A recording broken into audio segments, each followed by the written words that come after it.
Hello students, this video is for class 12 science.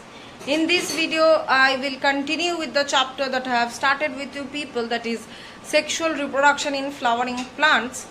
So let's just continue with the chapter that I have started with you people. So this is our the development of the dicot embryo. So at first after fertilization the zygote is being formed. Now the zygote will divide transversely to form two cells. One is the basal cell and sometimes it is called the suspensor cell as well, which will be ultimately transformed to hostorial cell, and the another one is called the terminal cell, or it is called the embryo cell. Now this suspensor cell keeps remaining at the top position only, but this embryo cell will again divide transversely, as you can see it over here. Now this will go on dividing transversely. Ultimately a group of longitudinal cells called the suspensor is being formed, and the lower part of the suspensor cell is called the hypophysis. Now this hypophysis is actually related with the formation of the root cap, hypocotyle, radicle. All these are being formed by this hypophysis portion. Now these hypophyses, or this lowermost region, will go on dividing continuously and will ultimately form a heart-shaped structure. Okay, now this heart-shaped structure will actually elongate, as you can see it in the diagram. These two heart-shaped structure, or these two structures, or the lobules which are coming out from this heart-shaped structure, will form the two cotyledons in the dicotyledonous plant. This is the suspensor. The upper portion of the hypophysis, this region will form the radicle. Radicle means which will ultimately grows into the roots. And this region, the inter-between region between the two cotyledons, this mass of cell will ultimately produce the plumule, that means the shoot. So this region will be associated with the formation of the radicle and root cap, you can say, and as well as the hypocotyle, and this region is associated with the formation of the plumule, epicotyle, embryonal axis. Okay, now as you can see in this last portion, see these two are the cotyledons. This is the plumule region, this is the epicotyle, which is actually originating from this region only. Now the root cap, radicle and hypocotyle are very much close to each other, which is originating from this hypophysis region. Clear? So this was about the overall development of the dicot embryo. Next we will see about the monocot embryo. Now we will see about the embryonic development of the monocot plant. Monocot and dicot, the first division or the first part is quite same. As you can see, after the zygote will divide transversely to form two cells. One is the basal, another one is this one is the terminal, this one is the basal cell. Okay. Now at first this cell, that means this terminal cell, will divide longitudinally and the basal cell will divide transversely. In this way this division will go on, as you can see. Now till here you can see that a mass of globular cells are being formed. Now these globular cells, this region is actually associated with the formation of plumule and plumule part and the shoot part, whereas the upper region, that means this region, is actually associated with the formation of the root system, radicle, other things. Now as you can see over here, this lower part, that means this region, is actually associated with the originating of radicle, root cap and coleorhiza. What is coleorhiza? Coleorhiza, it is the covering of the root, that is the coleorhiza. Now as you can see, this portion is the plumule part. It is giving rise to the shoot apex, epiblast, coleoptile. What is the coleoptile? The covering of the plumule. So this was the total development or overall development in case of the monocot embryo. So we will start with the topic of parthenocarpy. What is it? It derives from the word parthenos and karpos. Parthenos means virgin and karpos means fruit. So this is the process of development of fruit without fertilization. That means seedless fruit. Okay.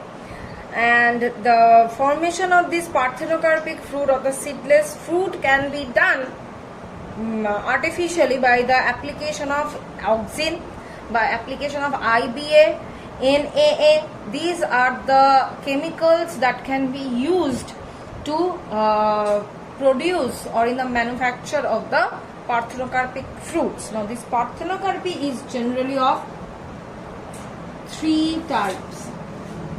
What are they? First one is genetic parthenocarpy. Second one is environmental parthenocarpy.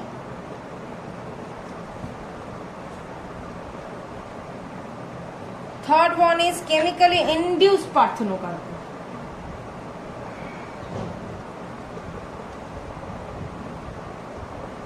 So these are the 3 types of parthenocarpy. So the first type, genetic parthenocarpy, this is caused due to genetic changes affected by hybridization or mutation, and this process is also termed as the natural parthenocarpy. That means any point or any place where the genetic changes have taken place, and as a result of this the parthenocarpy is now taking place. Examples of them are pineapple, banana, some apples.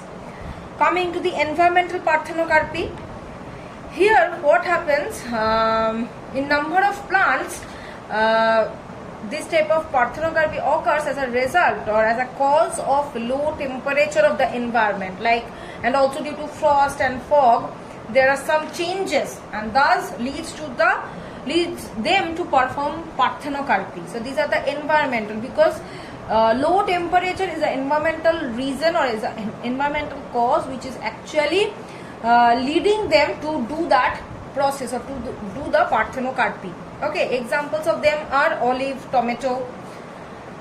Coming to chemically induced parthenocarpy, in several plants some chemical spray or some paste of auxins, gibberellin in very low concentration has been found to cause parthenocarpy. That means by inducing some chemical they are able to do or able to perform parthenocarpy.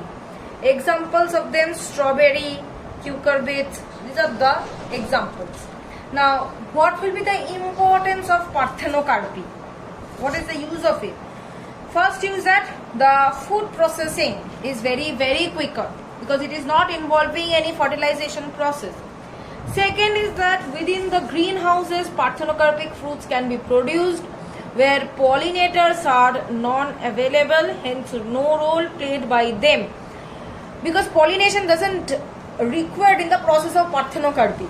Okay, pollination requires in case of sexual reproduction, but this is not undergoing any kind of sexual reproduction. Here the reproduction is taking place without the involvement of gametes. And next is that parthenocarpic fruits do not possess seed. Otherwise, if seeds are present in the food, they have to be removed to avoid irritation. So it is very good for the persons who are eating because you don't have to omit the seeds. So this was about parthenocarpy. Now next we will go for the polyembryony. Now what is polyembryony? Poly means many, embryony means embryo. So formation of many embryo is termed as polyembryony. Example is pinus or pine, I can say. So sometimes more than one embryo is formed in each ovule or megasporangia, and this phenomena is termed as polyembryony. Now generally there are 2 types of polyembryony. What are they? True polyembryony and false polyembryony. Okay. Now true polyembryony. In false polyembryony, more than one embryo develop, but in different embryo sac within the ovule. That is the false polyembryony. But in case of true polyembryony, one embryo sac containing more than one embryo. That is the true polyembryony. Now, what are the causes behind this polyembryony? First of all, due to cleavage of the proembryo. Now, what is proembryo? early form of embryo is termed as proembryo. Now if the cleavage formation takes place in the proembryo, that means embryo will be now divided into many embryos. So as a result of this, due to the formation of the cleavage, in the proembryo it will be divided into more than one embryo. Next is that formation of many embryo from other cells present within the embryo sac beside the egg. That means we know that egg is the one who leads to the formation of embryo, but here what happens, except egg there are other cells also who are producing the embryo. Now due to the presence of many embryo sacs other than one in the same ovule, as a result of this many embryo will be formed. Development of many embryo from the structure lying outside the embryo sac is termed as adentative polyembryony. So these are the probable reasons or probable cause of the polyembryo. And the last topic is that significance of seed and fruit formation. Now significance of seed, why is it needed? Seed is the future plant. It is required to grow much more organisms. Next is that seed is required to you know that to capture or to protect the actual characteristics of that plant. Apart from this, the seeds are the one who stores various food matters which will give nourishment. So these are the significance of the seed. And significance of fruit formation is that obviously fruit not only gives the food to the plant but also to the animals and to us also. It protects the seed from any harsh outer part. So these are the significance of the seed and the fruit. Here we are finishing up the chapter. In the next video we will start with a new chapter. Thank you.